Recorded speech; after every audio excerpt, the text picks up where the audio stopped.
اعوذ باللہ من الشیطان الرجیم بسم اللہ الرحمن الرحیم الحمد للہ والصلاة والسلام علی رسول اللہ وآلہ آل اللہ واللعنۃ الدائمۃ علی اعدائہم وعداء اللہ من یوم عداوتہم الی یوم لقاء اللہ اما بعد فقال الامام حسین بن علی علیہم السلام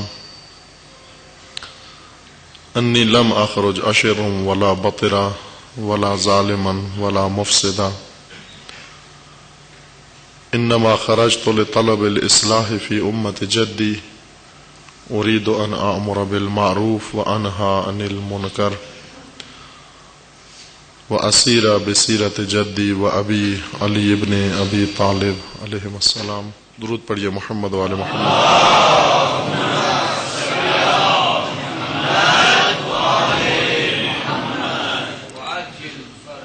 امر بالمعروف و نہی عن المنکر.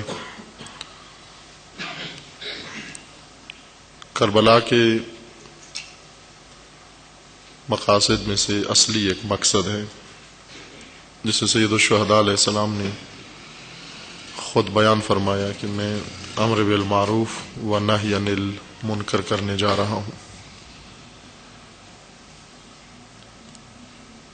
ضرورت امر بالمعروف و نہی عن المنکر کی اس بنا پر محسوس ہوئی انما خرجت لطلب الاصلاح فی امت جدی، چونکہ امت رسول اللہ میں فساد آ گیا ہے اور اس فساد کی اصلاح کے لیے جا رہا ہوں. اصلاح کا طریقہ امر بالمعروف و نہی عن المنکر ہے. نہی عن المنکر و امر بالمعروف سیرت انبیاء و سیرت ائمہ اطہار ہے. خداوند تبارک و تعالی نے انسان کو پیدا کیا ہے، اس کی ہدایت کا اہتمام کیا ہے، اور یہ بھی معلوم تھا البتہ جیسے اللہ تعالیٰ کے علم میں تھا ایسا ملائکہ کے بھی علم میں تھا کہ یہ انسان فساد کرے گا اور سفک دماء کرے گا. پیدائش و خلقت انسان میں ہی یہ چیز روشن تھی. لہذا جب اعلان ہوا وَإِذْ قَالَ رَبُّكَ لِلْمَلَائِكَةِ إِنِّي جَاعِلٌ فِي الْأَرْضِ خَلِيفَةً قَالُوا أَتَجْعَلُ فِيهَا مَن يُفْسِدُ فِيهَا وَيَسْفِكُ الدِّمَاءَ، کہ پروردگار ایک ایسے کو آپ خلیفہ بنا رہے ہیں جو فساد کرے گا. یفسد فیہا، وہ زمین میں جا کر فساد کرے گا اور سفک دماء کرے گا. خداوند تعالی نے ملائکہ کو جھٹلایا نہیں، البتہ تصدیق بھی نہیں کی ان کی بات کی. نہ ہاں کہا نہ کہا، یعنی ایک لحاظ سے کہیں تو ملائکہ کی بات کی تصدیق بھی ہوگی اور ایک لحاظ سے یہ بھی بتا دیا گیا کہ ملائکہ کو جس چیز کا کھٹکا ہے وہ پیش نہیں آئے گا. اب یہ الگ بات ہے کہ ملائکہ کو کہاں سے علم تھا کہ ابھی تو انسان پیدا نہیں ہوا، صرف اعلان ہوا ملائکہ کے لیے. سوالات متعدد ہیں کہ آخر ملائکہ کو بتانے کی ضرورت ہی کیا تھی کہ اگر زمین پر انسان پیدا کرنا ہے، خلیفہ بنانا ہے، خب آپ بنا دیں خلیفہ، ملائکہ کو بتائیں ہی نہیں. اگر بتا دیا، اعلان ہو گیا، ملائکہ کو کہاں سے پتا چلا کہ یہ سفک دماء کرے گا، یہ فساد بپا کرے گا؟ چونکہ ایک دوسرے سورہ میں خداوند تبارک و تعالی نے ملائکہ کو انسان کی خلقت کی پوری تفصیل بھی بتائی.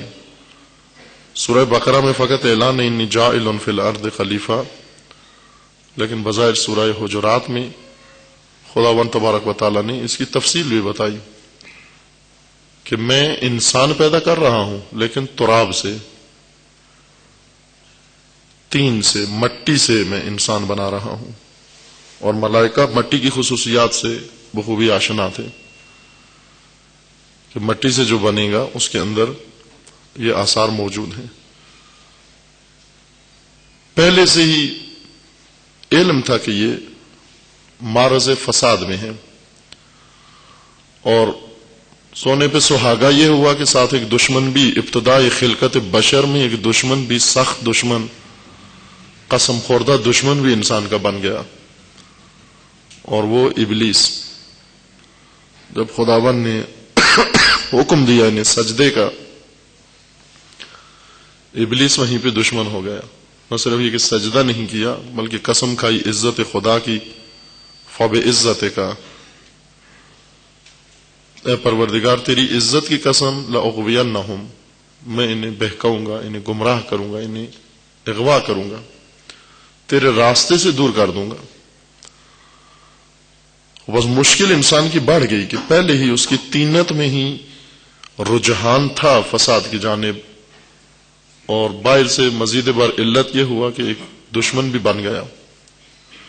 لیکن اللہ تعالیٰ نے فرمایا کہ انی اعلم ما لا تعلمون، یہ نہیں فرمایا تم غلط بیانی سے کام رہے ہو، تمہارا کھٹکا بھیجا ہے، بلکہ فرمایا کہ ایک ایسا مطلب بھی ہے اس بیچ میں جو مجھے معلوم ہے تمہیں نہیں معلوم، اگر تم پر وہ راز کھل جائے تم بھی قانے ہو جاؤ گے۔ اور وہ یہ تھا کہ خداوند تبارک و تعالیٰ نے آدم کی حقیقت اور آدم کی علمیت و معرفت بھی ملائکہ کو دکھا دی، علم آدم الاسماء، تعلیم دی، پھر اسے درود پڑھ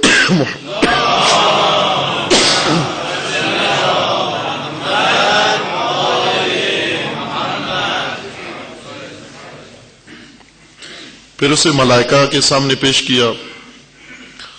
ملائکہ کو وہ حقیقت معلوم نہیں تھی، آدم کو خدا نے بتا دی۔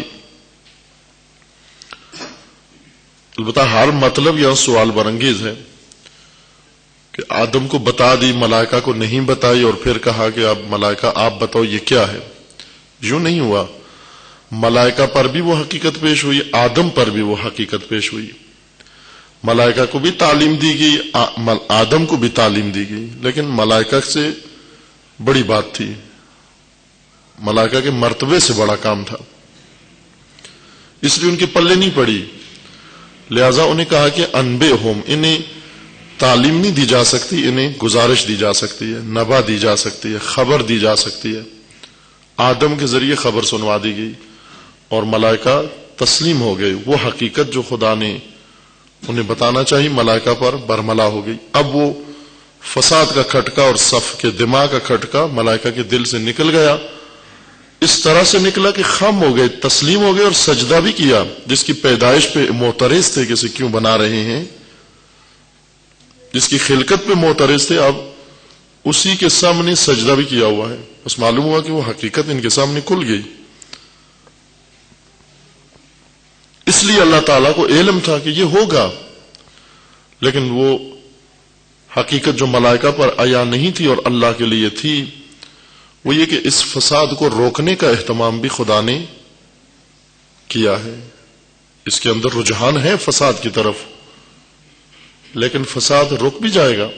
اس کو روکنے کے لیے بھی اسی انسان کے اندر ایک خصوصیت ہے جو ملائکہ کے سامنے روشن نہیں تھی۔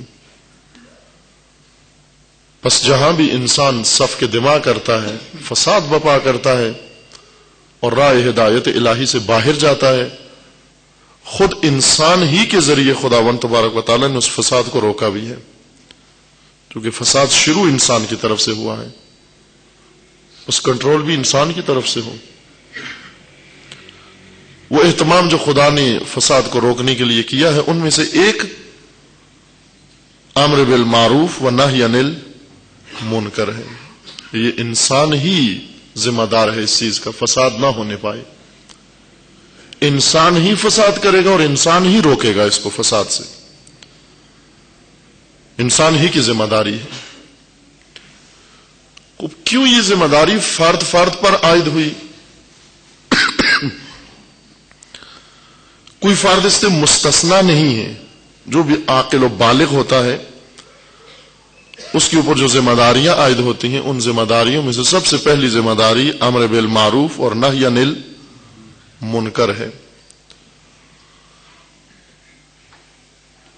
البتہ ہمیں تعلیم کی سہولت کی خاطر اسلام کو پہلے بھی اشارہ ہوا ہے، یہ دینی تعلیمات کو ایک خاص ترتیب سے آسان بنا کر ہمیں سمجھانے کی کوشش کی گئی ہے۔ وہ صرف مرحلہ تعلیم میں ایسے تھا، مرحلہ عمل میں صورتحال اس کی مختلف ہے۔ تعلیم کے مرحلے میں تعلیمات اسلام کو اصول دین، فروع دین اور حقوق، اخلاق، ان کی چیزوں میں اس کو تقسیم کر دیا گیا، لیکن اس کے معنی یہ نہیں ہے کہ اب عمل کے وقت بھی ہم نے اس کو اسی طرح ٹکڑے ٹکڑے کر کے اس پر عمل کرنا ہے۔ یہ سمجھانے کی خاطر درود پڑھیے محمد والے صلی اللہ محمد والے، سمجھانے کی خاطر کہ آسانی سے مطلب ہمارے پلے پڑ جائے، اسے کھولا گیا، الگ الگ اس کے عنوان بنائے گئے۔ ان میں سے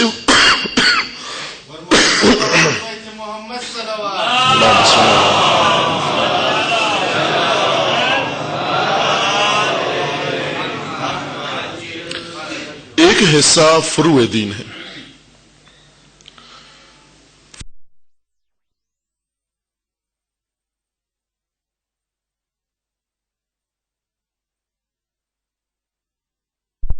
کرتے ہیں، چونکہ قرآن میں تو اس طرح کوئی آیت نازل نہیں ہوئی کہ بسم اللہ الرحمن الرحیم یہ اصول دین ہے، پہلی سورہ میں وہ ختم ہو جائیں، پھر دوسری سورہ سے فروع دین شروع ہو جاتے ہیں، پھر اس طرح سے حدود شروع ہو جاتی ہیں، پھر حقوق شروع ہو جاتے ہیں، پھر اخلاق شروع ہو جاتا ہے۔ نہ، قرآن میں یہ تعلیمات یکجا بیان کی گئی ہیں۔ عمل کا ذکر ہے، ساتھ اعتقاد کا ذکر ہے، ساتھ ایمان کا ذکر ہے، ساتھ اس کے اثر کا ذکر ہے، ساتھ اس کے تقوی کا ذکر ہے۔ جدا جدا نہیں ہے، الگ الگ کتابیں نہیں ہیں۔ اعتقاد کی کتاب قرآن میں الگ ہو، ایک ہی آیت میں ایمان و اعتقاد بھی ہے، اسی آیت کے اندر عمل بھی ہے، اسی آیت کے اندر ذکر تقوی بھی ہے، اخلاق کا بھی ذکر ہے۔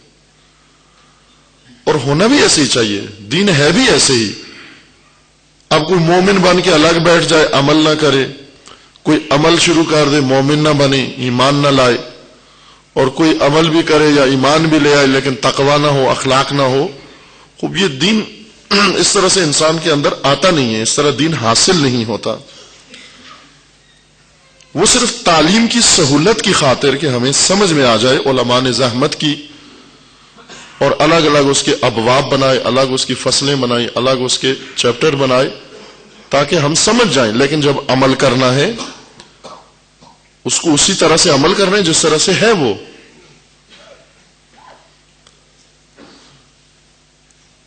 فروع دین میں امامیہ نے جس طرح فروع دین تدوین کی، یہ کہا کہ 10 فروع دین ہیں۔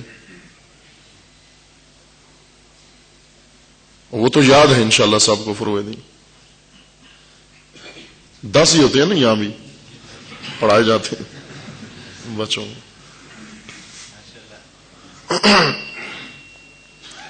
پہلا اس میں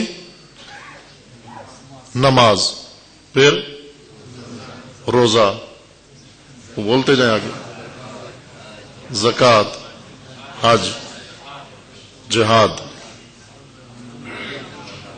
اس کا آہستہ سے نام لیا ہے آپ نے، جہاد،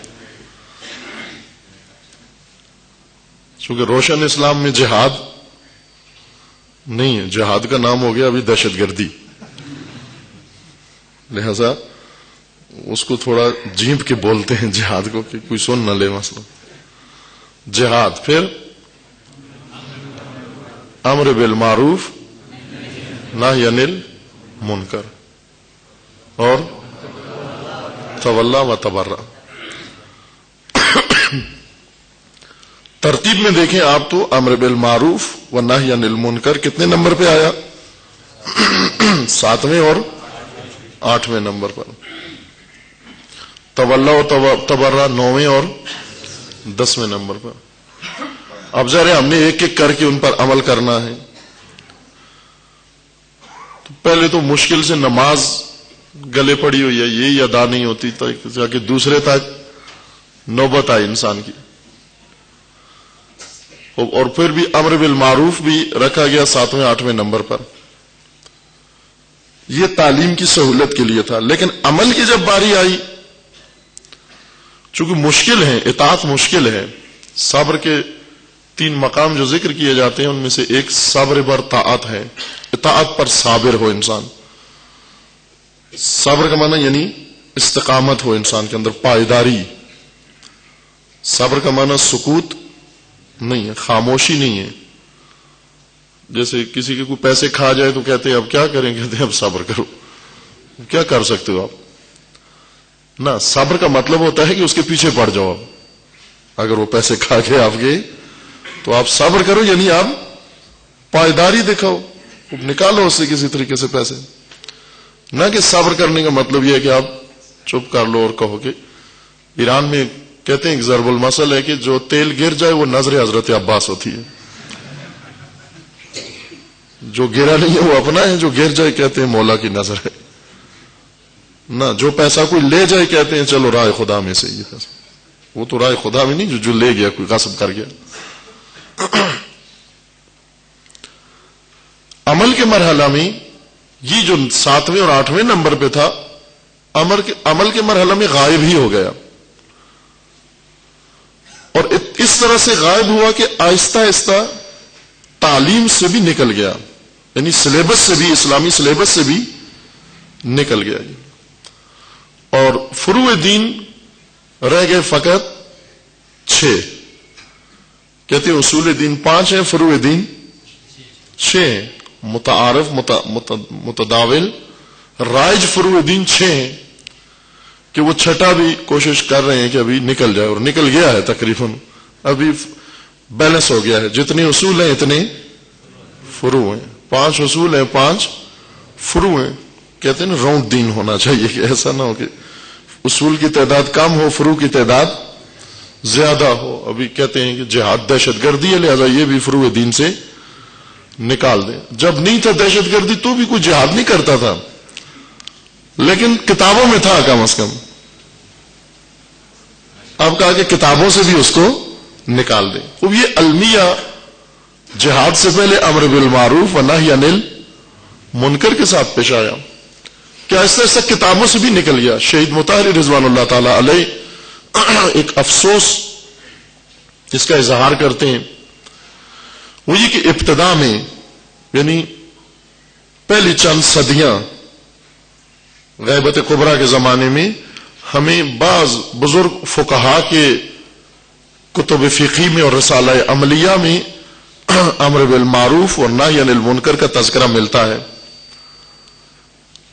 لیکن اس کے بعد جو کتابیں تدوین ہوئی آہستہ آہستہ امر بالمعروف اور نہی عن المنکر، حتی مدرسوں میں بحث بھی چھوڑ دی گئی،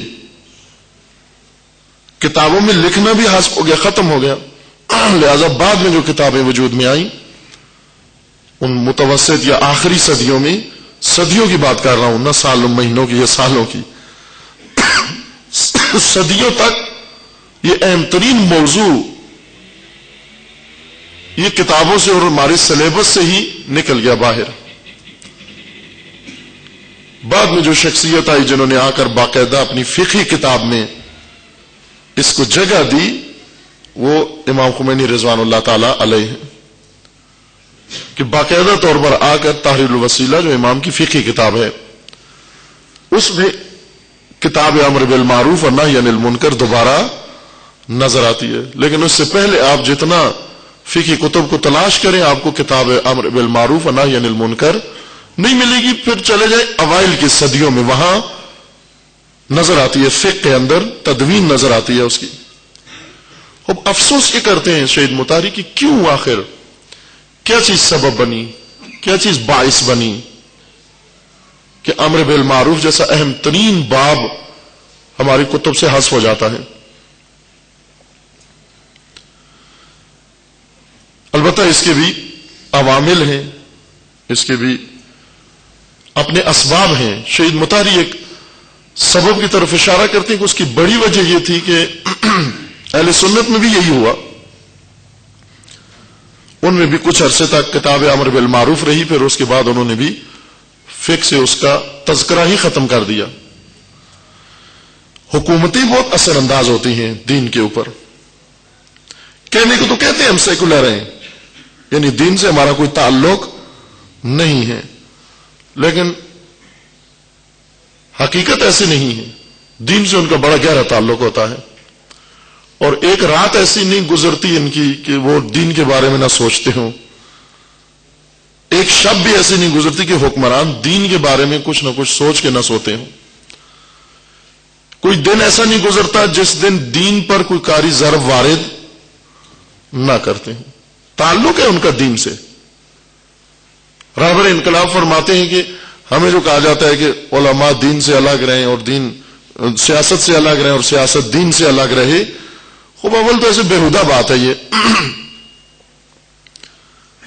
لیکن ایک لحظے کے لیے اگر فرض کر لیں کہ یہ کام کرنا ہی ہے، ہونا ہی ہے، تو خوب ٹھیک ہے، سیاست دین سے الگ اور دین سیاست سے جدا ہو جائے، یعنی علماء اور متدینین اور دیندار لوگ سیاست کی طرف نہ آئیں اور سیاستدان پھر دین کی طرف نہ آئیں، لیکن یہ یک طرفہ دستخط لینا چاہتے ہیں۔ ہمیں کہتے ہیں مسجدوں میں جا بیٹھو، مدرسوں میں جا بیٹھو، اپنی حسینی اور ممبر اور محراب میں جا بیٹھو، اور ان میں بھی جا کر سیاست کی کوئی بات نہیں کرنا، اور خود ایوانوں میں جا بیٹھے لیکن ان ایوانوں میں بیٹھ کر سارے کچھ دین کے بارے میں سوچتے رہتے ہیں کہ کس طرح دین کو ختم کریں، کس طرح دین کو سرکوب کریں، کس طرح لوگوں کو دین سے دور کریں۔ وہ ایک معاہدہ کر لو کہ آپ سیاست کی طرف نہ آئے، ہم دین کی طرف نہیں آتے۔ آپ پوری تاریخ کا مطالعہ کر لیں، اسلامی دنیا میں کون سا ایسا حکمران گزرا ہے جس نے واقعاً عملاً بھی سیاست کو دین سے جدا اور دین کو سیاست سے جدا سمجھا اور لا تعلق رہ کر اس نے حکومت و سیاست کی ہو؟ دین سے لا تعلق نہیں رہتے، اور اس لا تعلق نہ رہنے کے اثرات دین کے اوپر پڑے۔ یہی جیسے آج کل ہو رہا ہے کہ جہاد، البتہ پہلے کیا انہوں نے کہ جہاد کے نام پر دہشت گردی یا دہشت گردی ہی تھی، اس کا عنوان جہاد رکھا، دہشت گردی کروائی، پھر اس کا عنوان رکھا جہاد، ایک باقاعدہ ایک سینیریو اس کے تحت۔ آپ کے ملک میں ہی ہوا سب کچھ، آپ مجھ سے بہتر جانتے ہیں، آپ کی آنکھوں کے سامنے سب کچھ ہوا، جنون پیدا کیا گیا لوگوں کے اندر، جہادی گروپ بنے، جہادی لشکر بنے، جہادی حزبیں بنی، اور سب کچھ حکمرانوں کے حکم پر اور حکمرانوں کے زیر سایہ اور ان کی موجودگی میں اور ان کی تربیت اور ان کی سرپرستی میں سب کچھ ہوا، ان کے پیسے سے سب کچھ ہوا،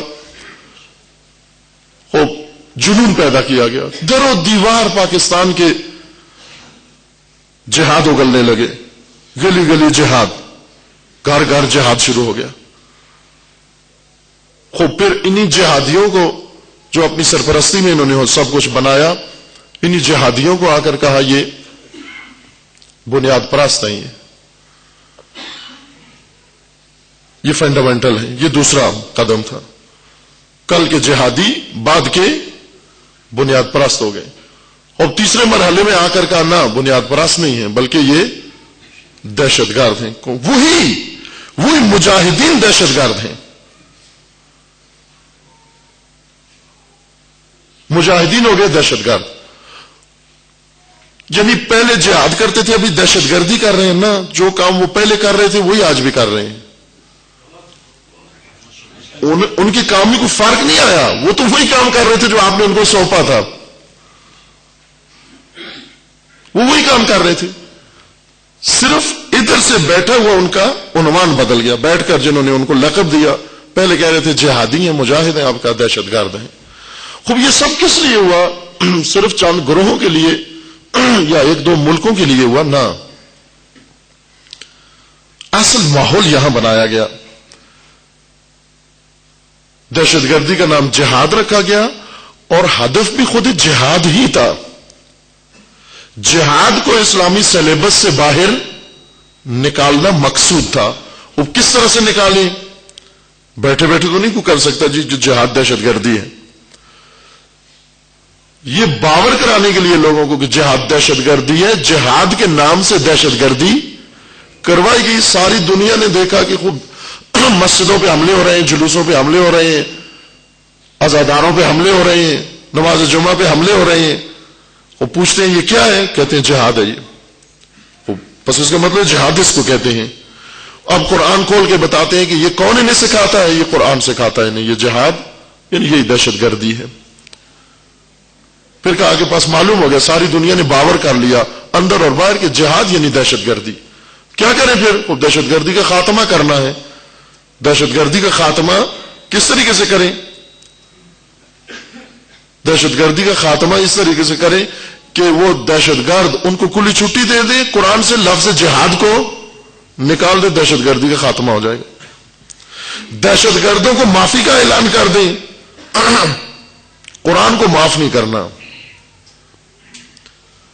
قرآن کی جگہ پر لادینیت آ جائے، قرآن کی جگہ پر روشن خیالی آ جائے اور دہشت گرد چھوٹ جائے سیدھے۔ اب اس طرح سے جہاد کو نکالا۔ حکومتی اعمال دین کے اوپر اثر انداز ہیں۔ شہید مطاری فرماتے ہیں کہ امر بالمعروف کس طرح نکل گیا؟ ہماری سلیبس کی کتابوں سے نکل گیا۔ ہندوستان میں علماء کے ایک گروہ نے، ایک وفد کہہ لیں، انہیں مامور کیا گیا کہ آپ یہ جو کفار اور مشرکین کے بارے میں جو آیات ہیں قرآن کے اندر، ان آیات کا کوئی رائے حل نکالیں تو ہمارا آپ کے ساتھ کوئی جھگڑا نہیں ہے۔ ہندوستان میں ہندو مسلم سب ایک ہو جائیں گے۔ ہندو مسلم اتحاد کی راہ میں سب سے بڑا مانع اور رکاوٹ چند آیات ہیں جو کفار کے بارے میں، مشرکین کے بارے میں، بت پرستوں کے بارے میں۔ اگر انہوں نے کہا کہ اگر آپ ان آیات کا کوئی رائے حل نکالیں تو بعد میں ایک وفد بنا یا ایک گروہ بنا اور انہوں نے ان آیات کا رائے حل نکالنا شروع کر دیا کہ ان کا کیا رائے حل ہونا چاہیے۔ یہ خود اسی وفد کے ایک فرد نے کہا کہ قم بھی آنا چاہتے ہیں، وہاں تو کچھ تجاویز دی گئی ہیں، اب قم بھی آنا چاہتے ہیں ان آیات کا رائے حل نکالنے کے لیے۔ وہ کیا رائے حل نکالے ان کا؟ مثلا یہ کہیں کہ یہ اس زمانے کی آیات تھیں، آج کو شامل نہیں ہے، آج کے لیے نہیں ہے، یا یہ ایک خاص علاقے کے لیے تھیں، یہ پوری دنیا کے لیے نہیں ہے، یعنی یہ عربی حجاز کی سرزمین کے لیے تھیں، ہندوستان کے لیے نہیں۔ خوب اس طرح کے رائے حل ان کے ذہنوں میں گھوم رہے تھے کہ اس طرح کا کوئی رائے حل نکال کے ہم وہاں ایسی فضا برقرار کریں۔ اب دیکھیں آہستہ آہستہ یہ آیات بھی سلیبس سے نکل جائیں گی۔ حتیٰ انہیں اتنا باور نہیں ہوا، یقین نہیں ہوا کہ یہ سلیبس سے نکالیں گے، خود سلیبس بنا کے پرنٹ کر کے چھاپ کے 9 اسلامی ممالک ایسے ہیں جن کے لیے خود سے انہوں نے کہا کہ ہم انہیں خود سلیبس بنا کے پرنٹ کر کے ان کے اندر تقسیم کریں گے جا کر۔ ان پر اعتماد نہیں ہے، چونکہ یہ ممکن ہے پھر کسی کنائے سے، اشارے سے پھر ان چیزوں کا ذکر بیچ میں کر دیں، یہ نہیں ہونا چاہیے یہ تذکرہ بیچ میں۔ افغانستان میں ایک بھی کتاب ایسی نہیں ہے جو خود افغانیوں نے لکھی ہو یا خود افغانستان کی تدوین شدہ ہو، اس کے مؤلفین افغانیوں، اسلامی اور دینیات کی کتاب۔ ہم پہلے سنتے تھے کہ اسلام پڑھاتے ہیں دنیا کی بڑی یونیورسٹیوں میں یہودی اسلام پڑھاتے ہیں، اسلام کا شعبہ ہوتا ہے، ڈپارٹمنٹ ہوتا ہے، اس کا ہیڈ چیف اور اس کا لیکچرر وہ سارے غیر مسلم ہوتے ہیں، ابھی بھی ہیں، لیکن یہ اسے بڑھ گیا عمل کے دینیات کی کتاب بھی غیر مسلم لکھ کے دیتا ہے ایک مسلمان ملک کو کہ یہ آپ اپنے ملک میں تدریس کریں، اپنے بچوں کو پڑھائیں۔ شہید مطاری فرماتے ہیں کہ امر بالمعروف سے حکمرانوں کو تکلیف پہنچتی تھی، شاہوں کو، شہنشاہوں کو، ملوک کو، آمروں کو، بنو امیہ اور بنو عباس، انہیں اس کتاب سے ذکر پہنچتی تھی، انہیں تکلیف پہنچتی تھی، چونکہ امر بالمعروف واجب ہے، یہی مدرسوں میں پڑھایا جاتا تھا، یہی پڑھ کر وہ علماء بنتے تھے کہ امر بالمعروف اور نہی عن المنکر واجب ہے۔ خوب جس انسان نے یہ واجب پڑھ لیا ہو اور اس کا جی بھی کرتا ہے اس واجب پر عمل کرے، وہ دیکھتا ہے آنکھ اٹھا کر کے نہی عن المنکر کروں، امر بالمعروف کروں، سب سے پہلے اس کی نگاہ سب سے بڑے فساد پہ پڑتی تھی، اور سب سے بڑا فساد ہوتا تھا درباروں کے اندر، حکمرانوں کے اندر. لہذا یہ علماء بھی اور طلباء بھی جو کچھ انہوں نے دین پڑھا تھا کہ امر بالمعروف واجب ہے، وہ بھی امر بالمعروف کرتے تھے. آپ دیکھیں بہت سارے نصیحت الملوک کتابیں لکھی گئی ہیں باقاعدہ. نصیحت الملوک مثلا حکمرانوں کو نصیحتیں، غزالی نے کتاب لکھی، مثلا خواجہ طوسی نے کتاب لکھی، حکمرانوں کو نصیحتیں کی، یا اوصاف حکمران یا آداب حکمرانی کے باقاعدہ لکھ کر. کچھ ایسے بھی گزرے ہیں جو درباروں میں تھے، انہوں نے اپنی کتابوں کے دیباچے مدح و ثنا حکمرانوں کے اور شہنشاہوں کے لکھی ہے. بعض قدیم کتابیں موجود ہیں، دونوں مکاتب میں ہیں، سنی میں بھی ہیں، شیعہ میں بھی ہیں، دونوں طرف ہیں، کہ انسان اس کا مقدمہ جب پڑھتا ہے، تمہید پڑھتا ہے، تو سمجھتا ہے کہ خدا کی حمد و ثنا ہو رہی ہے. اس طرح کے القابات و اوصاف شروع ہوتے ہیں، اسماء الحسنی. لیکن جب آخر میں پتہ چلتا ہے تو معلوم ہوتا ہے کہ وہ اپنے زمانے کے شہنشاہ کے لیے سارا کچھ لکھ رہے تھے. 2 صفحے 3 صفحے تمہید باندھی، اور وہ ساری بادشاہ کے لیے، شہنشاہ کے لیے تھی. لیکن درعین حال ایسے بھی تھے، یہ درباری یہ کرتے تھے، خوش آمدی یوں کرتے تھے.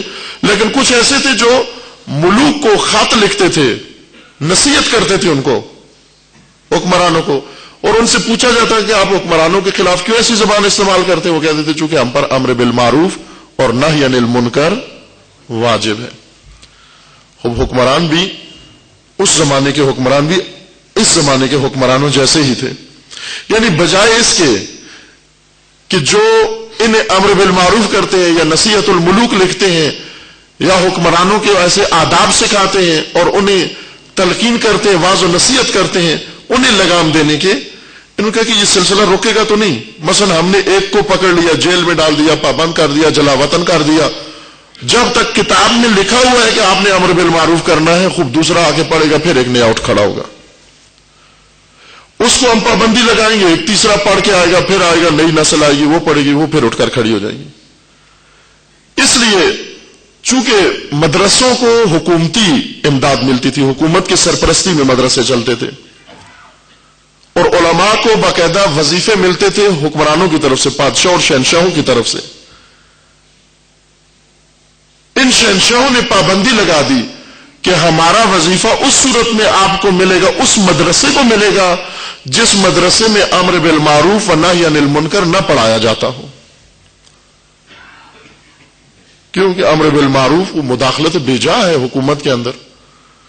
اگر یہ پڑھ کے گلی کوچے میں امر بالمعروف کرنے کو، پھر تو پڑھتے رہو.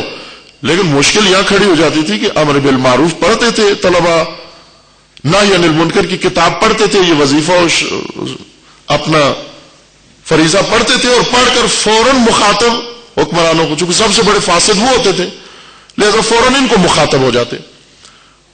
انہوں نے علاج یہ کیا کہ اصل سرے سے، سلیبس سے اور اس مدرسے سے یا اس نظام تعلیم سے ہی یہ نکال دیا جائے، اسی مقولے کے تحت کہ نہ رہے بانس نہ بجے بانسری. خوب نہ ان کو پڑھائی جائے کتاب امر بالمعروف و نہی عن المنکر، اور نہ ان کو خیال آئے کہ یہ بھی ہمارا فریضہ ہے، اور نہ کسی حکمران کو آ کر تنگ کریں یا اذیت کریں. خوب یہ بہت بڑا المیہ ہے. شہید مطاری فرماتے ہیں کہ یہ سب سے بڑا المیہ تھا کہ حکمرانوں کی سیاست کی وجہ سے اسلام کے سلیبس میں تبدیلی آئی، وہ صدیوں تک یہ تبدیلی رہی باقی، حتیٰ اس آخری زمانے تک تبدیلی رہی باقی. امام خمینی رضوان اللہ علیہ نے جب آ کر دوبارہ فقہ کی کتاب میں تدریس کیا امر بالمعروف و نہی عن المنکر کو، اب سب کو تعجب ہوا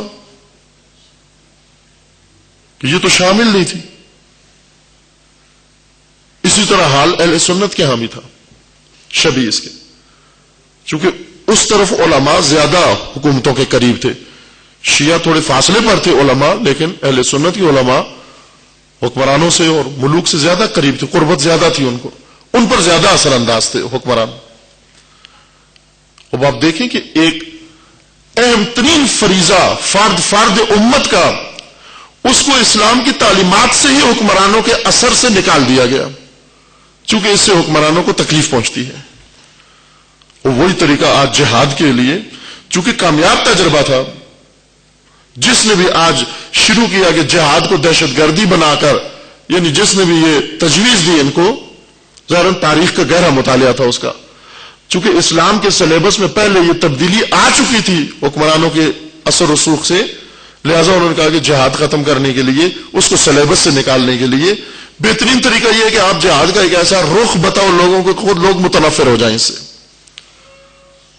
وہ بھی آمادہ ہیں جہاد کو سلیبس سے نکالنے کے لیے تیار ہیں۔ ان مدرسوں کو ایڈ ملتی ہے جن میں جہاد نہ پڑھایا جائے، پڑھایا نہ جائے، باقاعدہ ٹیسٹ لینے، برطانیہ کا وزیر خارجہ آتا ہے امتحان لینے بچوں کا، ہر مدرسے میں ہر سال آتا ہے ایک نئے مدرسے میں، وہ تصویریں چھپتی ہیں نا یہاں پر، ایک دینی مدرسے میں ایک یورپی وزیر خارجہ آتا ہے، بچوں سے بیٹھ کر امتحان لیتا ہے۔ کس چیز کا امتحان لیتا ہے؟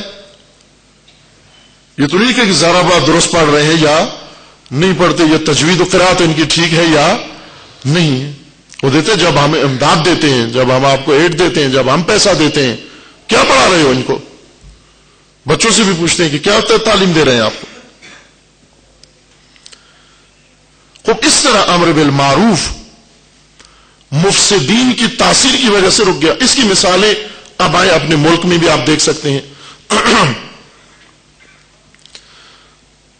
کہتے ہیں پنجاب کے ایک علاقے میں، کیونکہ وہ انگریزوں کے، پاکستان میں مجھے تو نہیں معلوم، آپ کو زیادہ معلوم ہوگا کہ جب سے پاکستان بنا ہے یا جب سے انگریز گئے اس کے بعد سے کوئی ٹرین کی نئی لائن بچھی ہو میرے علم میں نہیں ہے کم از کم، لیکن اس وقت سے ابھی تک ٹرین کی بہت ساری لائنیں اکھاڑی انہوں نے ضرور ہے۔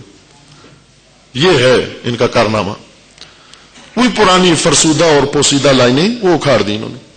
اکھاڑی کس کے کہنے پر؟ ایک ایسا علاقہ ہے، میں نام نہیں لیتا، لیکن ایسے نمونے شاید آپ کے ذہن میں 20 ہوں، میرے ذہن میں اگر ایک ہے تو آپ کو زیادہ معلوم ہوں گے۔ بعض لوگ تھے، ان کی ٹرانسپورٹ کمپنیاں تھیں، ویگنیں تھیں، ان کی بسیں تھیں، اور اسی روٹ پر وہ چلاتے تھے، اسی سے ان کی درآمد تھی، اور اسی روٹ پر ٹرین چلتی تھی۔ ٹرین کے اوقات وہی تھے جو لوگوں کے روزمرہ کے معمولات کے مطابق تھے۔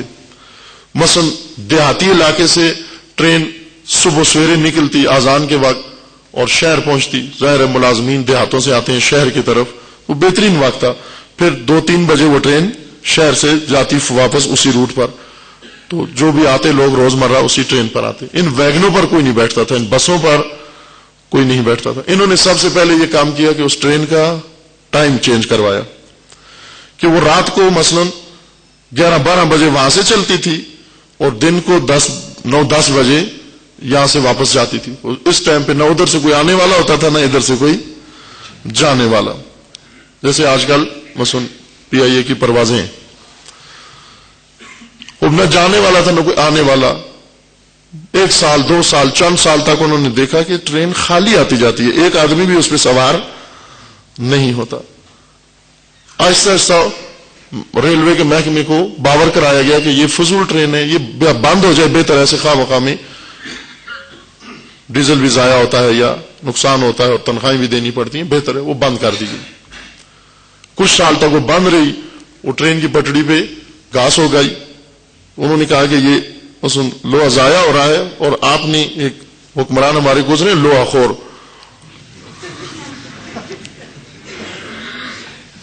ویسے پتھر ہضم لکڑی ہضم والے تو بہت گزرے ہیں، لیکن پٹڑی ہضم والے بہت کم گزرے ہیں۔ انہوں نے حکم دیا کہ یہ پٹڑی یہاں سے اکھاڑ لی جائے۔ ان کے ارشاد و فرمان سے وہ پٹڑی اکھاڑ لی گئی مثلا وہاں سے، اور کیا ہوا معاملہ وہ شاید اخباروں میں بھی آیا ہو۔ اب توجہ فرمائیں، حکمرانوں کی ہوس، ٹرانسپورٹ کمپنی کی ہوس ٹرین کا روٹ بدل دیتی ہے، ٹرین کی ٹائمنگ بدل دیتی ہے، اور حکومت کا چلا ہوا ایک نظام درہم برہم کر دیتی ہے۔ ٹرانسپورٹ کی کمپنی کا اتنا اثر ہے، ٹرانسپورٹر کا اتنا اثر ہے یہاں پر۔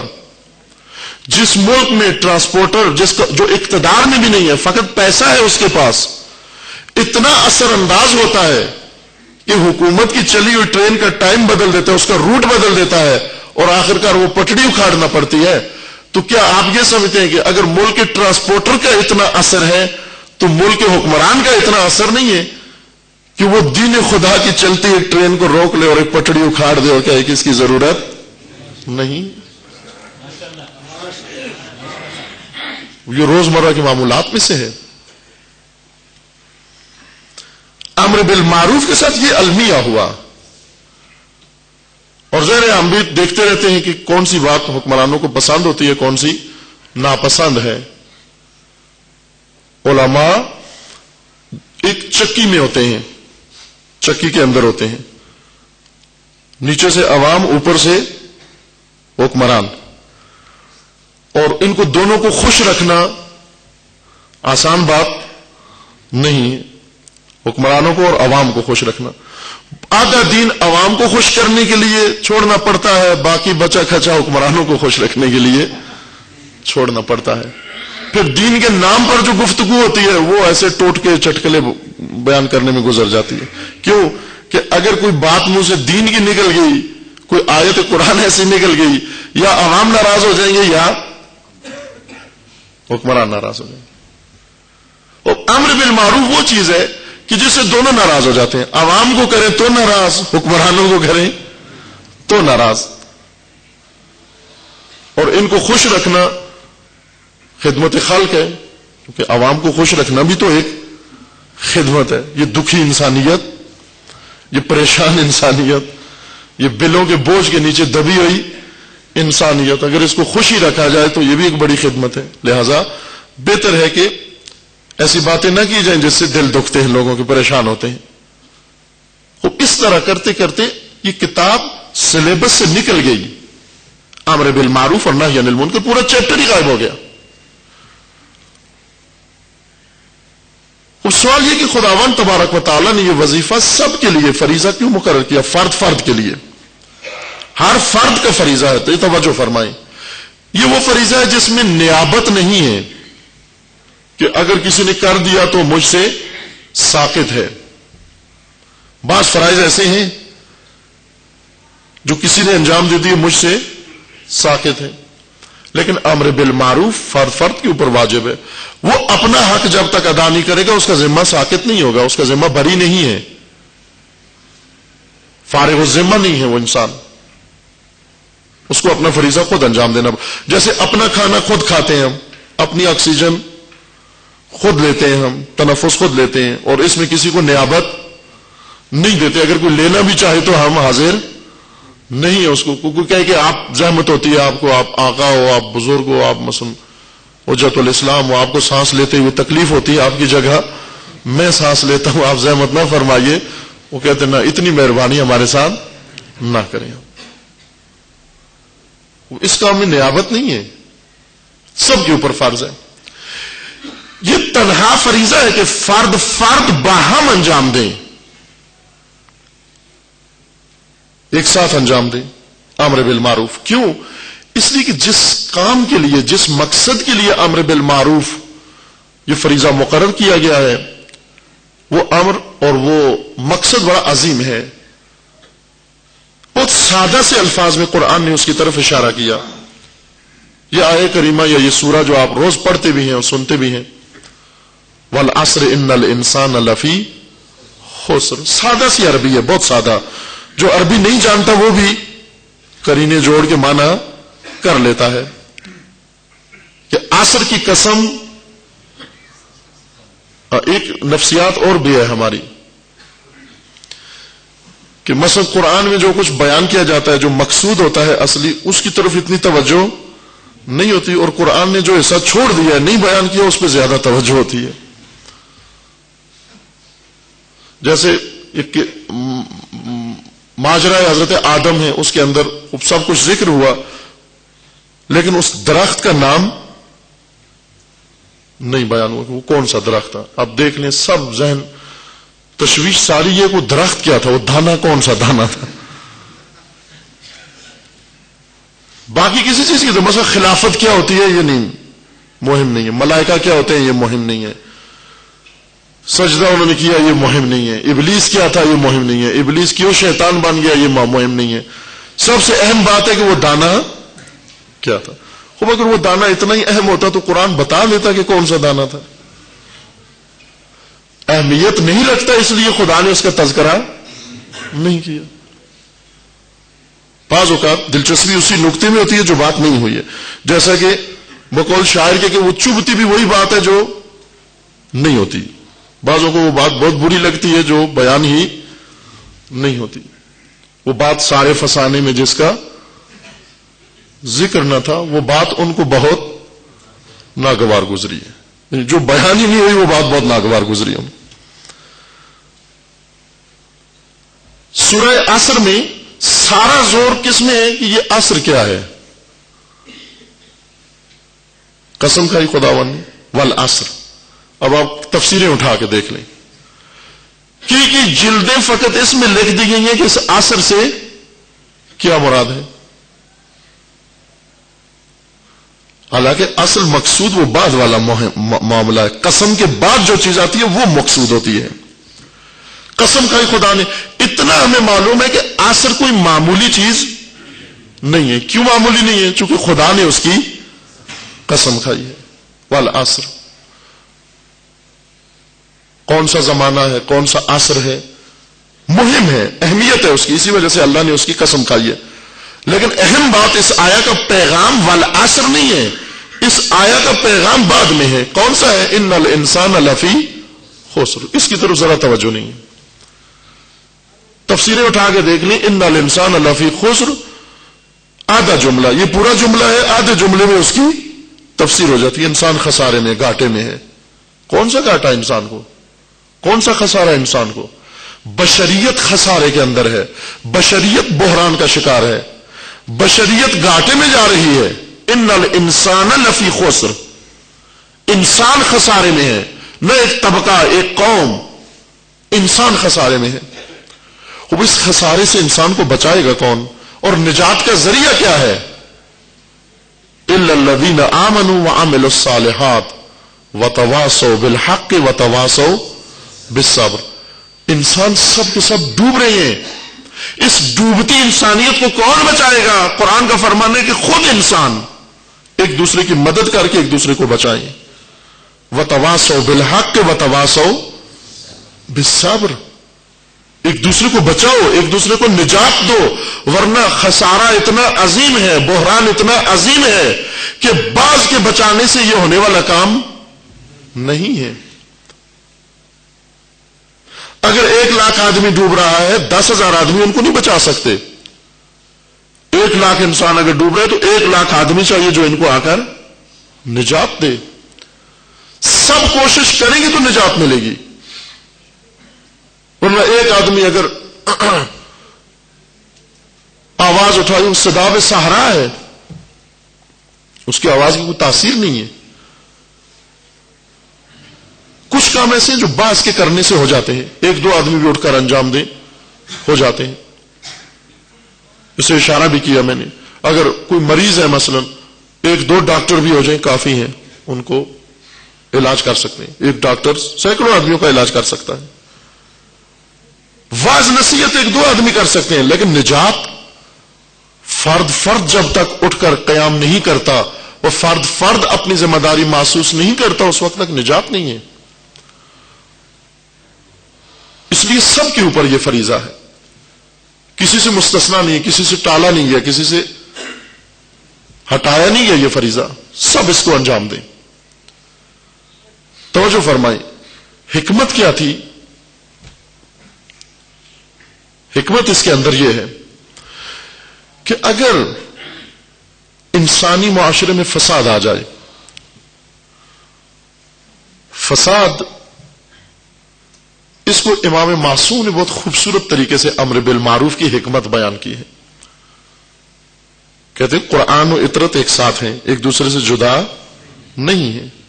وہ حقیقت بھی یہی ہے کہ اگر ائمہ اطہار اسرار قرآن بیان نہ فرماتے، دوسروں کو پتہ نہ چلتے، ہم صرف اس کو خوبصورت پڑھنے پر ہی اکتفا کرتے۔ ابھی باوجود اس کے کہ ائمہ نے بیان فرما دیے، ہم قرآن کی طرف نہیں جاتے، اگر ائمہ بیان نہ فرماتے تو سمجھ بھی نہ آتا، جو بعضوں کو آیا وہ بھی سمجھ نہ آتا۔ خود شخص نے آ کر سوال کیا کہ مولا یہ امر بالمعروف نہی عن المنکر یہ مداخلت نہیں ہے بے جا دوسروں کی زندگی میں؟ مغربی تہذیب کا سب سے بڑا امتیاز یہ ہے کہ آپ کی زندگی کی پرائیویسی ہے اور کسی کو اس میں مداخلت کا حق نہیں ہے، جو مرضی ہے کریں آپ اپنے گھر میں کر رہے ہیں، ایسا کام نہ کریں جو دوسروں کو تکلیف پہنچائے، لیکن دوسروں کو سے ہٹ کر آپ خود اپنی ذات کے لیے جو مرضی ہے کریں، آپ سیاہ کریں سفید کریں۔ آپ اب یہاں بیٹھے ہوئے کو بھی رال ٹپک آتی ہے کہ یہ معاشرہ یوں ہونا چاہیے، انسان آزاد خدا نے پیدا کیا ہے، جو مرضی ہے کرے، کم از کم اپنے گھر میں تو آزادی ہونی چاہیے، جو مرضی ہے کرے۔ کہتے ہیں عراق میں جب یہ باسی سوشلسٹ انقلاب آیا تھا، انہوں نے شہنشاہ عراق بادشاہ عراق کا تختہ الٹا تھا، باس پارٹی نے، عبد الکریم قاسم نے، ایک جرنیل تھا ان کا، اس نے جب وہاں کے شہنشاہ کا تختہ الٹا تو آزادی حریت کے نعرے لگائے، سوشلسٹ پارٹی نے حریت کے نعرے لگائے۔ اس کے بعد دیکھا کہ بغداد میں ایک آدمی چوک میں، جس طرح پاکستان میں ہر چوک میں ہوتا ہے، ہر موڑ پہ ہوتا ہے، بغداد میں ایک چوک میں ایک آدمی وہاں بیٹھ کے رفع حاجت کرنے کے لیے، سب نے اس کو روکا ٹوکا، برا بلا کہا کہ بدتمیز آدمی یہ کیا کر رہے ہو آپ، سب کے سامنے، وہ بھی اسی حالت میں اس نے مکہ بنا کے لہرایا کہ الحریہ، آزادی۔ وہ آزادی اور کس کو کہتے ہیں؟ یہی تو ہے نا، آپ نے خود کہا تھا کہ جب شاہ چلا جائے گا اور سوشلسٹ آ جائیں گے تو کیا ہوگا؟ آزادی ملے گی۔ تو یہ تو کم از کم آزادی ہے یہ جو میں کر رہا ہوں، اگر یہ بھی نہیں کرنے دیتے تو آزادی کس بات کی ہے؟ ابن انشا نے ایک مضمون لکھا، کہتے ہیں میں جاپان کی سیر کو گیا تو وہاں پر جا رہا تھا تو وطن عزیز بہت یاد آیا۔ وہ کہتے ہیں مجھے بھی حاجت ہوئی تو دیکھا ادھر ادھر کہیں مثلا، لیکن کہیں بھی امکان نہیں تھا اصلا کا، اس وقت مجھے وطن عزیز بہت یاد آیا کہ وطن عزیز ہوتا تو آپ جہاں بھی مرضی ہے جو مرضی ہے کر لیں، جو اس سے بڑی آزادی اور کہاں ہوگی۔ حریت کا نعرہ لگایا، آزاد، اپنے گھر میں نا، اپنے شہر میں جو مرضی ہے کریں آپ، اپنی ذات کی حد تک جو مرضی ہے کریں آپ، پڑوسی کو نہ پہنچائیں تکلیف، لیکن خود جو مرضی ہے کریں آپ۔ خوب یہ تفکر پہلے سے تھا کہ امر بالمعروف آیا، لوگوں کی زندگی میں مداخلت نہیں ہے، ہمیں کیا حق بنتا ہے لوگوں کی زندگی میں مداخلت کریں؟ مجھے تو کوئی بھی نقصان پہنچا رہا، خود کر رہا ہے۔ معصوم سے بھی آ کر اس نے یہی سوال کیا، توجہ فرمائیں۔ وہ جوان اور وہ افراد اور وہ ذہن جو متاثر ہو جاتے ہیں ظواہر سے، وہ خصوصاً توجہ فرمائیں، سبک نہ بنے، ہلکے نہ بنے، عمیق، وزین، سنگین بنے، اپنے مذہب کو درست سمجھے، پھر اس کا تقابل کریں دنیا جہان کی تہذیبوں سے، درست سمجھیں اس کو۔ یوں نہیں ہے کہ اسلام یا تشیع یہ کہتا ہے کہ آپ بند ہو کر ایک کمرے میں بند ہو کر بیٹھ جائیں، نہ، قرآن خود چیلنج کرتا ہے تمام بشریت کو۔ ائمہ اطہار فرماتے ہیں کہ آپ ہماری تعلیمات کو لے کر دنیا تک پہنچائیں، منکر ترین انسان کو پہنچائیں جا کر، وہ نہ اس وجہ سے کہ کسی پریشر کی وجہ سے اس کو مانیں گا، بلکہ ان کے اندر، ان تعلیمات کے اندر ایسی حسن و زیبائی موجود ہے کہ وہ خود صرف آپ پیش کریں وہ قبول کر لے گا۔ ہم من گھڑت اپنی طرف سے دین نہ بنائیں، اس کی خود تفسیریں نہ کریں، جیسا ہے ویسے دنیا کے سامنے پیش کریں اس کو۔ وہ شخص بھی آیا امام کے پاس، آ کر پوچھا کہ یہ امر بالمعروف، یہ مداخلت لگتی ہے بظاہر کہ ایک شخص ہے خود مثلا بیٹھ کر کوئی نشہ کر رہا ہے، پیسہ اس کا اپنا، جان اس کی اپنی، حیات اس کی اپنی، موت اس کی اپنی، گھر اس کا اپنا، سب کچھ اس کا اپنا ہے، لیکن میں جا کر اس کو کہوں کہ یہ کام نہ کریے آپ۔ یہ ایک شخص ہے جو ایک کام اچھا معروف نہیں کرتا اور میں جا کر اس کو کہوں یہ کام کرو، کہ میں نہیں کرتا، آپ کو کیا، آپ کو کیا، میں نہیں کرتا یہ کام۔ امام علیہ السلام نے بڑی خوبصورتی سے اس شخص کو جواب دیا، سادگی سے، مثال بہت سادہ سی ہے لیکن مطلب بڑا گہرا ہے اس کے اندر۔ اس شخص یہ فرمایا امام نے کہ جیسا اس کی مشابہ اور بھی بہت ساری مثالیں، مثلا دہریہ آیا امام کے پاس اور آ کر کہا کوئی خدا نہیں ہے، کوئی ایسا نہیں ہے، تو امام علیہ السلام نے جواب دیا اس کو کہ کبھی سمندری سفر کیا ہے؟ کہا ہاں سمندری سفر کیا ہے۔ کہا کبھی خطرے میں پڑے ہو؟ کہا ہاں ہوا، ایک دفعہ ایسے ہوا کہ جب ہر طرف سے نا امید ہو گئے پھر بھی ایک امید تھی کہ کوئی مجھے نجات دے سکتا ہے، یہ تھی تیرے دل میں یا نہیں تھی؟ کہا یہ تھی۔ کہا وہی خدا ہے کہ جب سب طرف سے انسان کا اسباب منقطع ہو جاتے ہیں، ناتا ٹوٹ جاتا ہے اور دل کو پتا ہے کہ آخری امید اسی سے لگی ہوتی ہے۔ اور امام علیہ السلام نے اس شخص کو کہا کہ سمندری سفر کیا ہے، چونکہ اس زمانے میں کم میسر آتا تھا، ہر ایک نہیں کرتا تھا۔ سمندری سفر کیا؟ کہنے لگا ہاں کیا ہے۔ کہا سمندری سفر میں اگر لوگ ایک کشتی پر سوار ہوں، کشتی میں ہر آدمی کرایہ دے کر بیٹھتا ہے، خصوصاً آج کل کی کشتیاں کہ پورا کیبن اپنے لیے ریزرو کروا لیتے ہیں۔ وہ فرض کریں آپ نے کشتی میں اپنا ایک پورا کیبن لے لیا، ایک سیٹ لے لی اپنی، لے کر آپ کشتی میں بیٹھے ہوئے، آپ نے اس سیٹ کے پیسے دیے ہیں، اس کیبن کے آپ نے پیسے دیے ہیں، اس کیبن میں جو مرضی ہے کریں آپ، چونکہ آپ کا ہے۔ اب آپ ڈرل مشین ساتھ لے جائیں اور چونکہ پیسے دیے ہیں آپ نے، اب جس چیز کے پیسے دیتے ہیں نا پھر اس پہ مالکیت کا حق بھی جتلاتے ہیں۔ خان صاحب نے جلیبی خریدی، وہ جلیبی بیچ میں تولتے ہوئے بیچ میں مکھی بھی آ گئی اس کی، انہوں نے لفافہ کھولا تو پہلے مکھی باہر نکلنے کی کوشش کی، انہوں نے پکڑ لیا اس کو، وہ کہا کہ اب ٹی کرے یا پنک، مکھی بن بناتی ہے نا، کہا ٹی کرو یا پنک کرو تول میں آئے ہو تو تول میں نہ آتی اڑ جاتی، مسئلہ نہیں تھا، ابھی تول میں آئی ہے تو،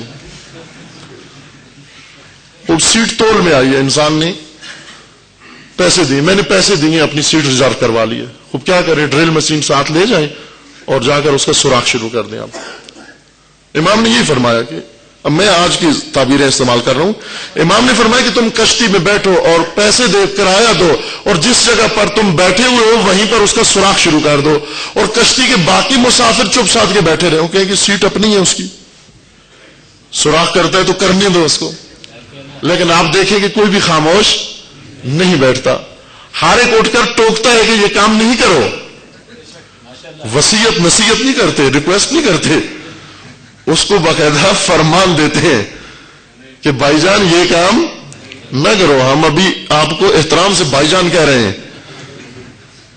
دوسری ضرب لگائی تو بھائی جان نہیں کہیں گے، ہمیں سمجھا رہے ہیں کہ بھائی جان یہ کام نہیں کرو آپ۔ اگر وہ کہے کہ تمہیں کیا، میری اپنی سیٹ ہے، میں نے خود پیسے دیے اسے اور مجھے سوراخ کرنے کا حق ہے، کوئی انسان عقل مند حتیٰ کوئی دیوانہ بھی اس کو یہ حق دینے کے لیے تیار نہیں ہے۔ کیوں؟ اس لیے کہ یہ کشتی کا سوراخ اگرچہ اپنی سیٹ میں کر رہا ہے، اپنے کیبن میں کر رہا ہے، لیکن یہ سوراخ پوری کشتی کو ڈبو دے گا، یہ پوری کشتی کو ڈبو دے گا۔ امام فرماتے ہیں کہ منکرات یہ چیز ہیں، اگر کوئی شخص اپنے گھر میں بیٹھ کر منکر مرتکب ہوتا ہے، اپنے گھر میں بیٹھ کر شراب پیتا ہے، اپنے گھر میں بیٹھ کر فساد کرتا ہے، اپنے گھر میں بیٹھ کر نشہ کرتا ہے، تو آپ یہ نہ کہو کہ چار دیواری کے اندر ہے بس ہمیں کیا، چونکہ آپ ایک ایسے معاشرے میں رہتے ہو جو کشتی کی حیثیت رکھتا ہے، آپ بھی اسی کشتی کے سوار ہو اور یہ بیٹھ کر اس کشتی کا سوراخ کر رہا ہے، اگر یہ سوراخ ہو گیا وہ خود بھی نابود ہوگا، آپ کو بھی نابود کر دے گا۔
حکمت یہ ہے سب کو یہ کشتی بچانے کی ماموریت دی گئی ہے، سب محافظ ہیں اس کشتی کے، کیونکہ ایک آدمی اس کی پرائیویسی ہے، اس کی پرائیویسی ہے، اس کے لیے حدود مقرر ہیں کہ کشتی کو سوراخ نہ کرو، باقی جو مرضی ہے کرنا کرو یہاں بیٹھ کے، لیکن کشتی سوراخ نہیں کر سکتے۔ جب تم گناہ کرو گے، منکرات کے مرتکب ہوگی، یہ کشتی کا سوراخ کرنا ہے، کشتی نہیں ڈبونے کا حق۔ اور بعض لوگ ہیں تماشائی بنے بیٹھے رہتے ہیں۔ امر بالمعروف اس لیے فرد کے اوپر لازم و واجب ہے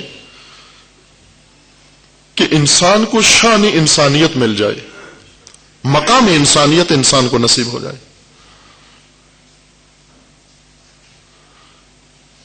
ایک سب سے بڑا منکر جو اس وقت رائج ہے اور جس کی وجہ سے باقی سارے منکرات پیدا ہو رہے ہیں، چونکہ معروف و منکر انسانوں کی طرح ماں اور بچے اور اولاد اور خاندان، یہ ان کا نظام ہے پورا، یعنی منکرات سے منکرات پیدا ہوتے ہیں اور معروف سے معروف پیدا ہوتا ہے۔ بعض چیزیں ہیں وہ ماں کا درجہ رکھتی ہیں، ام المنکرات ہیں، ام المنکرات، اور بعض چیزیں ام المعروف ہیں۔ ام المنکرات جو منکر ہے اس سے نکالنے کے لیے خداوند نے یہ فریضہ سب کے اوپر ہمگانی فریضہ ہے، سب کے لیے یہ فریضہ، اور وہ یہ ہے کہ انسان مقام و شرف انسانیت تک پہنچ جائے۔ بعض اوقات گر جاتا ہے اس مقام سے، انسان سقوط کرتا ہے، گرتا ہے، بہت گہری کھائی میں جا گرتا ہے۔ اس سے نکالنے کے لیے، بچانے کے لیے خدا نے یہ فریضہ لازم قرار دیا۔ وہ ام المنکرات منکر جو ہر معاشرے میں ایک فضیلت بن گیا ہے، رسول اللہ کی حدیث ہے، اپنے اصحاب کو بتایا کہ میں تمہیں خبر دوں آنے والے زمانے کی۔ خوب عجیب روایت ہے، وہ وسائل الشیعہ میں کتاب الجہاد اور امر بالمعروف کے ذیل میں یہ رسول اللہ کی یہ حدیث موجود ہے۔ حضرت نے فرمایا کہ تمہیں میں خبر دوں آنے والے زمانے کی۔ وہ اصحاب نے اظہار کیا کہ جی فرمائیے۔ فرمایا کہ کیا کرو گے جب ایک ایسا زمانہ آئے گا جب فساد عام ہو جائے گا؟ لوگوں نے کہا کہ واقعاً ایسا ہوگا۔ حضرت نے فرمایا کہ اس سے بھی بدتر ہوگا۔ اور کیا ہوگا؟ فرمایا کہ ایک ایسا زمانہ آئے گا کہ جس میں معاشرے کا نظام اور گھریلو نظام عورتوں کے ہاتھ میں آ جائے گا، یعنی مرد عورت کے محکوم ہو جائیں گے، حکم نساء کا چلے گا۔ اور البتہ اس میں نساء کی کوئی تحقیر مقصود نہیں ہے، یہ نہیں کہا کہ عورتوں کی تحقیر ہو رہی ہے، نا، بعض چیزیں غور سے تعلق رکھتی ہیں۔ بعض کہتے ہیں نہج البلاغہ میں حضرت نے فرمایا عورتوں کے بارے میں کہ عورتیں ناقص العقل و ناقص الحظ و ناقص الایمان ہیں، یہ ہے نا، خطبہ موجود ہے۔ وہ ہر جگہ یہ سوال ہوتا ہے کہ یہ عورتوں کے بارے میں کیوں کیا؟ میں نے کہا کہ تم نے ایک خطبے میں ایک جملہ عورتوں کے بارے میں ہے اور 20 خطبے مردوں کے بارے میں ہیں، وہ نہیں پڑھے؟ کیا ہے؟ یا اشباہ الرجال ولا رجال، اے مرد نما صورتوں نہ مردو۔ خوب یہ تو عورتوں کو نہیں کہا گیا، یہ مردوں کو کہا جا رہا ہے۔ اپنی بات نہیں کرتے، صرف عورتوں کی دفاع کی بات کرتے ہو، اپنا بھی کرو دفاع کچھ۔ عورتوں کو مقام دیا، قرآن نے مقام دیا، اسلام نے مقام دیا۔ عورت جاہلیت میں محکوم ہوتی ہے نا، اسلام میں۔ خوب یہ ایک علامت بتائی کہ ایسا ایک زمانہ آئے گا کہ جب حکمرانیاں یعنی کنٹرول مردوں کے اوپر عورتوں کا ہوگا۔ عورتوں کا کنٹرول ہونے کے معنی یہ نہیں ہے کہ عورت کی تحقیر ہو رہی ہے، بلکہ اس کے معنی یہ ہیں کہ مرد جو کچھ اس کے لیے سونپا گیا ہے، جو کچھ اسے ذمہ داری دی گئی ہے وہ چھوڑ دے گا، اس کی ذمہ داری عورت سنبھال لے گی۔ مرد اپنی ذمہ داری چھوڑ دے گا، عورت اس کی ذمہ داری سنبھال لے گی۔ کچھ فرائض تقسیم شدہ ہے، کچھ مرد کے ہیں، کچھ عورت کے ہیں۔ کوئی اپنی ذمہ داریاں چھوڑ دے گا، عورتیں اس کی ذمہ داریاں سنبھالیں گی۔ ہے نا، ابھی اگر باہر کوئی مثلا خطرہ ہو کچھ ہو تو وہ عورتیں آئیں گی آ کر خطرے سے نمٹیں گی. یہ مرد اندر ٹی وی دیکھ رہے ہیں, چینل دیکھ رہے ہیں بھی. عورتیں دفاع کریں گی, عورتیں حفاظت کریں گی, عورتیں غیرت دکھائیں گی. غیرت دکھانا مرد کا کام ہے, لیکن ایک وقت ایسا آئے گا یہ کام عورتیں کریں گی. فرمایا یہ ہوگا, فرمایا اس سے بھی بدتر ہوگا. کیا ہوگا کہ جب تم معروف کو چھوڑ دو گے اور منکر پر عمل کرو گے. پریشان ہوئے اصحاب کہ کیا ایسے ہوگا؟ فرمایا اس سے بھی بدتر ہوگا. اس سے کیا بدتر ہوگا؟ فرمایا کہ جب معروف سے روکا جائے گا وہ منکر کی ترویج ہوگی. تعجب کیا اصحاب نے, کہا اسے ہوگا؟ فرمایا اس سے بھی بدتر ہوگا. کیا بدتر ہوگا؟ کہ جب معروف منکر بن جائے گا وہ منکر معروف بن جائے گا. وہ ایک ایسا زمانہ ہے آنے والا ہے. اب یہ حدیث پڑھ کر اس کی علامتیں تلاش کریں یہ کون سا زمانہ ہے, یہ کون سا زمانہ ہے جس کی معصوم خبر دے رہے ہیں. کہیں وہ زمانہ یہی تو نہیں,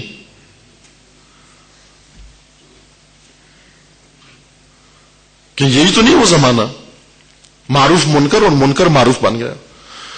سب سے بڑا منکر و المنکرات اگر کسی معاشرے میں آ جائے اور اس سے باقی سارے منکرات جنم لیتے ہیں, وہ لا تعلقی اور بے حسی اور غیر جانبداری ہے. ہم سمجھتے ہیں شاید فلاں کام کرنا مثلا یہ سب سے بڑا المنکرات, وہ بھی منکرات ہیں, لیکن سب سے بڑا منکر جس سے باقی منکرات جنم لیتے ہیں, اس کے پیٹ سے نکلتے ہیں, وہ ماں جو منکرات جنم دیتی ہے وہ لا تعلقی, غیر جانبداری اور بے حسی ہے. یعنی تماشائی پنا, کہ کچھ لوگ منکرات کے مرتکب ہو, منکرات کی ترویج کرتے ہو اور میں بیٹھ کر فقط دیکھ رہا ہوں. لا تعلق لوگوں کی خاص زبان ہوتی ہے, خاص ٹرمینالوجی, یہ دیکھنے کے لیے کہ یہ انسان لا تعلق انسان ہے یا نہیں, بے حس انسان ہے یا نہیں, یا یہ المنکرات کا شکار انسان ہے یا نہیں. ویسے تو کوئی بھی نہیں کہتا کہ میں اس کا مرتکب ہوں.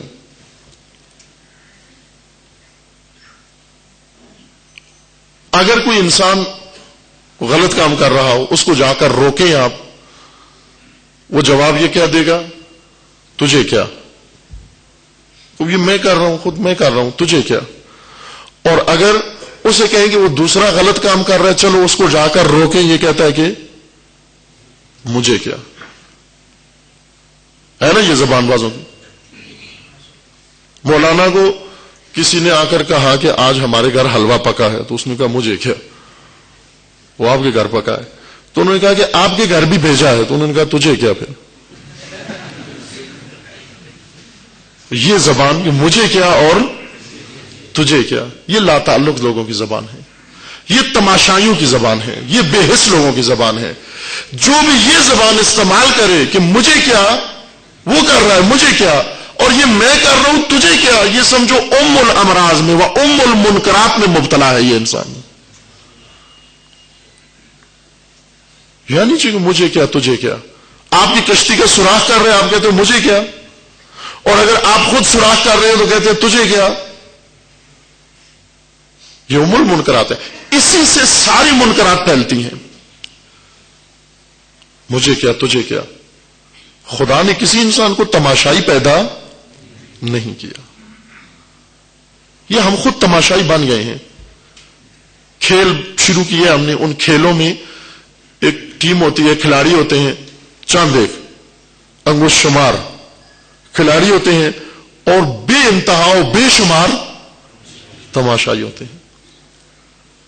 خب ان کھیلوں نے ہمیں دینداری بھی ہمیں سکھا دی, کھیل جیسی دینداری, کہ دین کے اندر بھی چند ایک انگوش شمار دیندار ہوتے ہیں اور بے شمار تماشائی ہوتے ہیں, بے شمار تماشائی.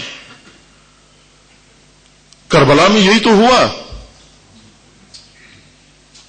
72 انسان دیندار, انہوں نے نہیں کہا کہ یزیدیت برسر اقتدار آ گئی, لبرلزم برسر اقتدار آ گیا. سید الشہداء نے نہیں کہا مجھے کیا, نہیں فرمایا مجھے کیا, لیکن باقی سب نے کہا کہ ہمیں کیا. ہماری تو مسجد محفوظ ہے، ہمارا تو حج محفوظ ہے، ہماری تو عبادتیں محفوظ ہیں، ہمارا تو سب کچھ محفوظ ہے، ہمیں کیا؟ اگر وہ غلط ہے تو غلط سی، شراب پیتا ہے تو اپنے دربار میں پیتا ہے، ہمارے گھر آ کر تو نہیں پیتا۔ اگر محرم و نامحرم میں تمیز نہیں کرتا تو اپنی محرم و نامحرم کے ساتھ کہتا ہے، ہمارے نامحرم کو تو نہیں چھیڑتا، مجھے کیا؟ سید الشہداء کی یہ زبان نہیں تھی کہ مجھے کیا۔ بے شمار انسان و بے شمار مسلمان لا تعلق، تماشائی، کوفہ تماشائی، مدینہ تماشائی، مکہ تماشائی، بصرہ تماشائی، مصر تماشائی، خراسان تماشائی، بالکل آج کا سما۔ اگر کربلا کو دیکھنا، آج ایک نگاہ دیکھیے عراق و فلسطین میں کیا ہو رہا ہے، اور بے شمار انسانیت تماشائی۔ اور کہتے ہیں آج عراق میں 100 شہید ہو گئے، کہتے ہیں ہاں وہ تو ہوتے ہیں، کل 200 ہوئے تھے، بس یہی۔ سید الشہداء تو ایسے نہیں تھے، امیر المومنین تو ایسے نہیں تھے۔ امیر المومنین تو فرماتے ہیں کہ میری قلمرو میں، اسلام کی قلمرو میں اگر ایک یہودن کے پاؤں سے پازیب نکال کے دشمن لے جائے، فرماتے ہیں یہ مر جانے کا مقام ہے مسلمان کے لیے، غیرت سے مر جانے کا مقام ہے۔ دین خدا اور ہے، ہمارا بنایا ہوا دین اور ہے، جنتری کا دین اور ہے۔ آج کا دن سعد ہے، کیوں سعد ہے؟ کہ آج کالی بلی نہیں دیکھی ہم نے، بس۔ یہ دن ناس ہے، کیوں دن ناس ہے؟ یہ آج صبح اٹھے تو یہ کام ہو گیا نہ۔ جس دن انسان اپنے فریضے پر عمل نہ کرے اس دن انسان منحوس ہے، نہ وہ دن منحوس ہے۔ دن منحوس نہیں ہوتے، کوئی بھی انسان منحوس ہوتا ہے۔ اپنے فریضے پر اگر عمل نہ کرے انسان منحوس ہو جاتا ہے، ناس ہوتا ہے۔ پوری دنیا تماشائی، اور کربلا میں 72 انسان، پورا کوفہ تماشائی، اور آل رسول مروج دین و مبلغ دین۔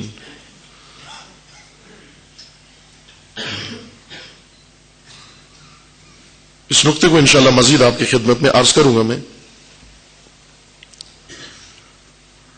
امر بالمعروف کرنے سے مقام انسانیت و شرف نصیب ہوتا ہے، لا تعلق رہنا مقام انسانیت نہیں ہے۔ لیکن جب امر بالمعروف کریں، حضرت لقمان کے بقول کے فاصبر علی ما اصابک، پھر جو مصائب کا پہاڑ ٹوٹے گا اسے بھی برداشت کرنا ہے، اس کے اندر بھی پائیداری دکھانی ہے۔ اتنے مصائب ٹوٹے اہل بیت کے اوپر، اہل کربلا پر، اور کربلا کے شہیدوں پر، اور شہیدوں سے بڑھ کر اسیروں پر اتنے مصائب ٹوٹے، اور ان میں سے بھی سب سے زیادہ مصائب اس بی بی پر ٹوٹے جس کا نام ہی ام المصائب پڑ گیا، نام ہی ہو گیا ام المصائب۔ اتنے مصائب بی بی نے برداشت کیے، ام المصائب۔ ایک دن ماں نے آ کر روضہ رسول پر یہ بیان کیا تھا کہ اے بابا، آپ کے جانے کے بعد ہم پہ مصائب کے پہاڑ ٹوٹے۔ صبت علی مصائب لو انہا صبت علی الایام سرنا لیالیا، کہ اے بابا، آپ کے جانے کے بعد ایسے مصائب ٹوٹے ہم پر کہ اگر یہ روشن دنوں پر ٹوٹے تاریک راتوں میں بدل جاتے۔ کتنے دن گزرے مدینے میں بی بی پر یہ مصائب ٹوٹے؟ رحلت رسول اللہ کے بعد اور شہادت بی بی کے درمیان بہت کم دن گزرے ہیں، 75 یا 95 دن گزرے ہیں، جیسا اختلاف ہے۔ ان دنوں میں مہینے 1.5 مہینے کے اندر اتنے مصائب ٹوٹے بی بی کے اوپر۔ اور ثانی زہرا پر اتنے مصائب ٹوٹے کہ معصوم فرماتے ہیں کہ ام المصائب ہے بی بی۔ امام الزمان جس مخدرہ کے لیے روتے ہیں،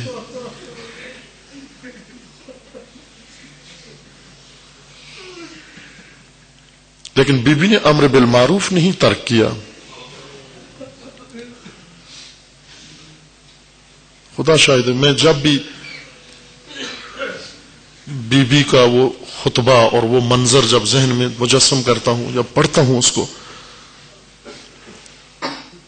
اپنے آپ سے ہمیں گن آنا شروع ہو جاتی ہے۔ کون ہے ثانی زہرا جتنا مجبور کون ہے؟ آج کوئی ہے ایسا مرد یا عالم جس کے گلے میں توق پڑا ہوا ہو؟ ہے کوئی ایسا جس کے ہاتھ رسن میں بند ہوں؟ ہے کوئی ایسا جس کی پیٹھ تازیانوں سے سیاہ ہو چکی ہو؟ بی بی کو بازار میں لایا گیا، کوفہ کے بازار میں، وہ بازار جس کے تصور سے سید ساجدین کی چیخ نکلی، فریاد نکلی، وہ مقام بھی آ گیا کہ بی بی اسی بازار میں کھڑی ہے، اسی بازار میں کھڑی ہے۔ دیکھا چاروں طرف تماشائی ہیں، تماشائیوں کے مجمع سے بی بی گزر رہی ہے۔ دیکھا لا تعلق لوگ ہیں، بے حس لوگ ہیں، بے شمار تماشائی دنیا میں، اکیلی زینب، اکیلی بی بی۔ یہ نہیں کہا میں مجبور ہوں، خدایا یہاں کچھ نہیں کر سکتی چونکہ میرے سر پہ ردا نہیں ہے۔ یہ نہیں فرمایا میرے تو ہاتھ بندھے ہوئے ہیں، یہ نہیں فرمایا کہ اس وقت تو میرا دل دکھیا ہے، بلکہ وہیں پر آواز آئی، خاموش اے اہل کوفہ، سکوت، سناٹا چھا گیا۔ بی بی نے خطبہ شروع کیا، یا اہل الکوفہ یا اہل الغدر والمکر، اے غدارو، اے مکارو، اے فریبکارو، تمہیں معلوم ہے تم نے کیا کیا ہے؟ بی بی خطبے پہ خطبہ دیتی جا رہی ہے، جملے پہ جملہ بیان فرماتی جا رہی ہیں۔ اس فصاحت و بلاغت کا خطبہ بی بی نے دیا کہ لوگوں کو کوفہ میں علی یاد آ گئے۔ علی کے خطبے اسی کوفہ میں لوگوں نے سنے ہوئے تھے۔ ایک نابینا اسی مجمع میں موجود ہے، سب اہل مقاتل نے لکھا یہ واقعہ، سب بزرگوں نے لکھا یہ واقعہ مصائب اہل بیت میں، کہ ایک نابینا اس مجمع میں موجود تھا، سن کر اپنے ساتھی سے کہتا ہے مجھے تعجب ہے کہ میرے مولا کو اس دنیا سے گزرے ہوئے تو بڑا عرصہ ہو چکا ہے، یہ آج دوبارہ میں علی کا خطبہ کیسے سن رہا ہوں؟ یہ کون آ گیا جو علی کے لہجے میں اور علی کا خطبہ دے رہا ہے؟ کون ہے؟ آیا علی کا کوئی بیٹا آ گیا ہے؟ علی کا کوئی جوان بیٹا آ گیا ہے؟ اس ساتھی نے کہا نہیں مومن، علی کا بیٹا نہیں ہے۔ کہا پھر کون ہے؟ کہا یہ علی کی بیٹی ہے جو خطبے دے رہی ہے، یہ علی کی بیٹی سے خطبہ سن رہے ہو؟ تعجب کرنے لگا، کہا میں تو یہ سوچتا تھا کہ میرے مولا کے بعد امامت و حکومت علی کے بیٹوں کو ملے گی، لیکن مجھے لگتا ہے اب جو علی کی بیٹی خطبے دے رہی ہے تو کیا علی کی بیٹی کو حکومت مل گئی ہے کہ آج کوفہ میں خطبے دے رہی ہے؟ کہا نہیں مومن، علی کی بیٹی حکومت میں نہیں، حاکم بن کر نہیں آئی، بلکہ اسیر ہو کر آئی ہے، اسیر ہو کر خطبے دے رہی ہے۔ تعجب کرتا ہے، اسے یقین نہیں آتا کہ یہ دن بھی کوفہ کے اندر آئے گا، یہ دن بھی کوفہ کے اندر آئے گا کہ علی کی بیٹیاں اسیر ہو کر کوفہ کے اندر آئیں گی۔ آرزو کرتا ہے کہ اے کاش میری آنکھیں ہوتی، اے کاش میری آنکھیں ہوتی، میں بھی زیارت کر لیتا اپنے مولا کی اولاد کی۔ وہ ساتھی کیا کہتا ہے کہ اے مومن جا، اللہ کا شکر ادا کر، تیری آنکھیں نہیں ہیں، تو اللہ کا شکر ادا کر، تیری آنکھیں نہیں ہیں۔ کہتا ہے کیوں، کس وجہ سے؟ کہا جو منظر ہم دیکھ رہے ہیں تو نہیں دیکھ رہا، تیری آنکھیں نہیں ہیں۔ کہتا ہے مجھے بتا کیا منظر ہے؟ کہا علی کی بیٹی کے ہاتھ بندھے ہوئے رسی میں، علی کی بیٹی کی سر پہ رضا نہیں ہے، اور نامحرم کھڑے ہوئے چاروں طرف تماشائیوں کا مجمع ہے، ان تماشائیوں میں علی کی بیٹی خطبے دے رہی ہے۔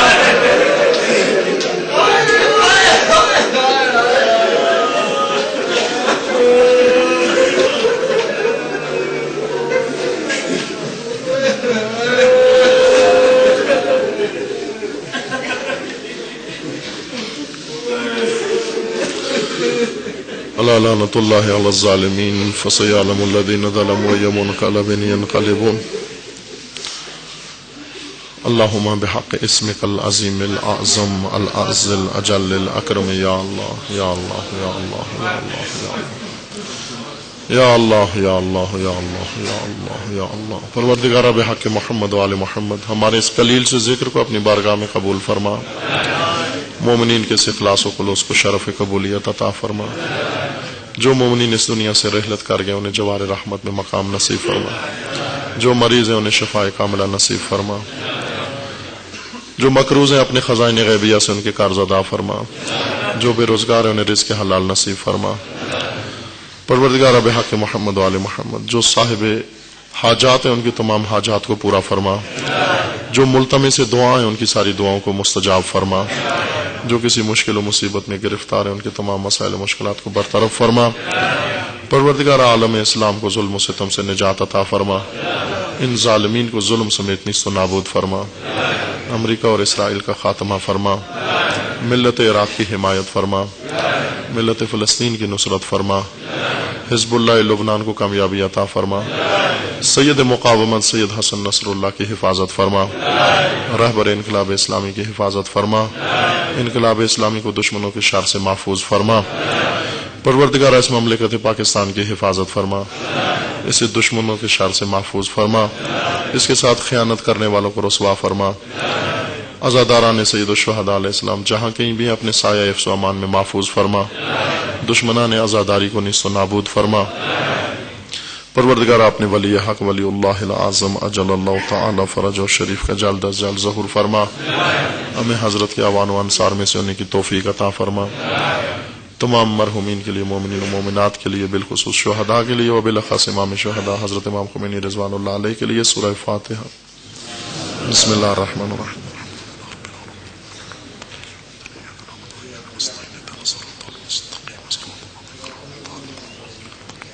بسم اللہ الرحمن الرحیم۔